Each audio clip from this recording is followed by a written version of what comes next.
Premier thème, réduire le nombre de structures. Moins il y a de structures, moins il y a d'élus, moins il y a de fonctionnaires, et donc moins on dépense. C'est le fameux discours qui est pas mal pris dans l'opinion publique sur la réduction du millefeuille institutionnel. Alors ça aboutit à quoi?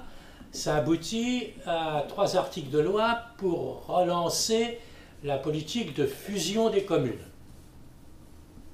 36 700 et quelques communes, c'est trop, on ne peut pas gérer un pays moderne avec autant d'unités de base de gestion, surtout qu'il y a 22 000 communes de moins de 500 habitants. Donc, première strate, les communes repoussées, vous vous rappelez de l'échec de la loi Marcellin de 1971, mais on relance, sans carotte, on relance la politique de fusion de communes. Tous les socialistes pensent qu'on va vers l'échec. Deuxième strate, les intercommunalités. Alors, je reviendrai là-dessus, mais les préfets ont reçu des instructions pour réduire considérablement le nombre de communautés et surtout pour réduire encore plus considérablement le nombre de syndicats intercommunaux. Ensuite, c'est le fameux discours entre département et région. Y a-t-il une strate de trop? Faut-il supprimer une strate? Le département est dans le collimateur. Le rapport Attali se propose purement et simplement de supprimer quasiment immédiatement le département.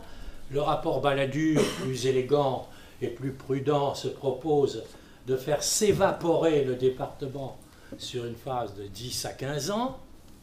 En tout cas, beaucoup de mesures de la loi peuvent être lues, comme on disait tout à l'heure, comme la volonté de faire entrer le département dans une phase de dégénérescence qui fera que dans 10 ou 15 ans, on pourra faire disparaître le département sans que personne ne pleure trop fort.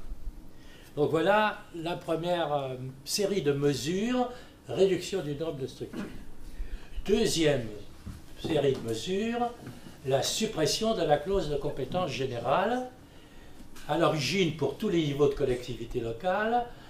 Très rapidement, le gouvernement concède qu'on maintiendra la clause de compétence générale pour les communes, mais reste ferme sur la suppression de la clause de compétence générale pour les départements et les régions.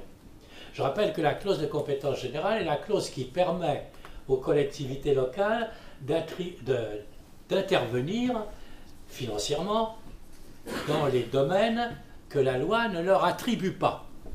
C'est par la clause de compétence générale en particulier que les collectivités territoriales peuvent intervenir dans des quantités de domaines, y compris dans des domaines émergents, expérimentaux, créatifs, etc.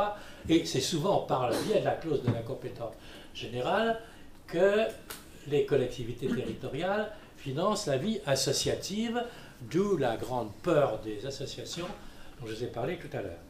Mais c'est aussi la chasse au financement croisé, considérée comme une mauvaise méthode de gestion, dépensière, exacerbant les concurrences, créant des doubles emplois. Bref, il y a là toute une série de mesures, je ne rentre pas dans le détail, qui correspondent à la réduction de la voilure.